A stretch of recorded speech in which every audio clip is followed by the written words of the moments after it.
Sejam bem-vindos ao nosso podcast Patrimônio Falado. Hoje vamos conversar sobre um tema muito importante, a relação entre patrimônio edificado e acessibilidade. Será que é possível preservar a história dos nossos prédios históricos e, ao mesmo tempo, garantir que todas as pessoas possam utilizá-los? O Centro Histórico de São Luís é um dos maiores conjuntos arquitetônicos coloniais do Brasil e foi conhecido como Patrimônio Mundial pela Unesco. Seus casarões, igrejas e ruas contam a história da cidade.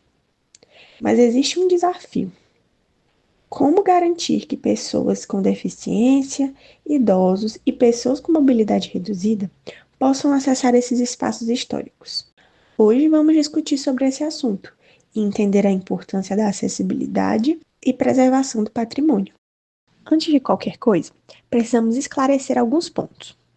O que é um patrimônio edificado? É um conjunto de construções que possuem valor histórico, cultural e arquitetônico. Esses edifícios ajudam a preservar a memória e a identidade de uma cidade. No Centro Histórico de São Luís, encontramos casarões coloniais, igrejas e praças que representam diferentes períodos da nossa história. Já a acessibilidade é criar condições para que todas as pessoas possam utilizar espaços com autonomia e segurança. Isso, relacionado com patrimônio edificado, vai incluir rampas de acesso, piso táteis, corrimões, sinalização adequada, banheiros acessíveis, entre outros aspectos. Muitas dessas construções foram erguidas em épocas que não existiam normas de acessibilidade, muito menos se discutia sobre esses pontos. Por isso, adaptar esses espaços é importante e exige um planejamento para que as intervenções não comprometam suas características originais. Entretanto, preservar não significa impedir mudanças. É possível realizar adaptações respeitando o valor histórico dos edifícios.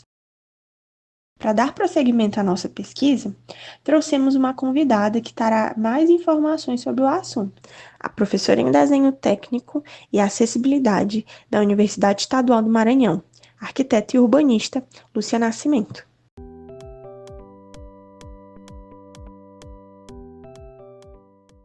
Bom, professora, para começar, por que a acessibilidade ela é importante nos edifícios históricos? Olha, a acessibilidade é importante porque ela está prevista por uma lei, né? Tanto na Constituição Federal como a Lei Brasileira da Inclusão, que é a Lei 3.146, no seu artigo 42, que trata do direito à cultura, lazer e esporte. E isso, gente, para as pessoas com deficiência é uma igualdade de oportunidade, porque só um grupo pode ir para o patrimônio, conhecer o seu patrimônio cultural e outro grupo fica à mercê. E com base nisso, né, a gente vai estar promovendo a inclusão social e democratizar os acessos aos bens culturais. Então, esse é o principal ponto, né, para a importância da acessibilidade nesses bens culturais. Quando a gente olha para o recorte do Centro Histórico de São Luís, quais são os principais desafios encontrados? Olha, eu acho que não só aqui no centro histórico, não só nos bens, vamos dizer, culturais, mas em todos, é convencer a população, né, empresários, proprietário, da importância da acessibilidade, principalmente da acessibilidade, vamos dizer, atitudinal, né? E no nosso centro também, pensando aqui em São Luís, a gente tem um grande problema que nossas calçadas são estreitas, né? Ela não tem um tamanho mínimo, vamos dizer, de 1,20. A gente tem muitos desníveis e essas calçadas, ela tem pedras de cantaria, em alguns casos elas são escorregadias quando estão molhadas, né? A ausência também de rampas, né? De acesso aos espaços, né? E a gente tem às vezes algumas calçadas, né? Que também tem degraus, né? Que algumas barreiras, por exemplo, arquitetônicas. É de fato possível adaptar prédios antigos sem perder suas características históricas? Sim, né? É claro que cada prédio, né, vai ter que ser estudado, né, porque a gente tem que respeitar o bem, né, o bem cultural, né, o que devemos conhecer a história dele, o que devemos que podemos preservar, né, e seguir os princípios da restauração, que é o de reversibilidade, né, que a intervenção que eu faço hoje pode ser no futuro não ter sido uma intervenção boa, eu ter a oportunidade de revertê-la. Outro ponto é a distinguibilidade, né? Eu distingui o que é novo, no caso da acessibilidade, o que eu botei de novo e o que eu botei, o que é de antigo, né? Para não gerar um falso histórico.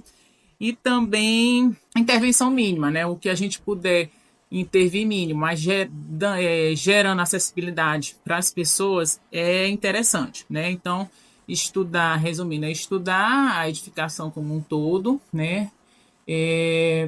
Para que ela se torne acessível, respeitando as características do bem cultural. E por último, mas não menos importante, quais melhorias poderiam ser implementadas na cidade para melhorar esses aspectos? Olha, um ponto que a gente poderia melhorar aqui, vamos dizer, no nosso centro, é transformar algumas ruas somente aumentando as calçadas, né, tirando algumas ruas, tirar o estacionamento, de forma que a gente aumente as calçadas, ou então criar também faixas de pedestres elevadas, né, por exemplo, ali na parte da Praia Grande, a gente ter também sinalização semafórica sonora, né, para as pessoas deficientes visuais, além de, claro, de criar uma rota acessível, né, segura, né, e sem barreiras aqui dentro do centro, levando as principais edificações históricas, museus, para que as pessoas com deficiência tenham acesso a esses bens culturais. Antes de encaminharmos para o final do nosso podcast, gostaria de agradecer à professora Lúcia por ter vindo conversar com a gente e compartilhar seus conhecimentos a respeito do patrimônio e principalmente sobre a importância da acessibilidade nesses espaços. Afinal, esses aspectos não devem ser vistos como objetivos opostos. Pelo contrário, quando trabalhamos em conjunto, permitem que mais pessoas tenham acesso à história, à cultura e à memória da cidade.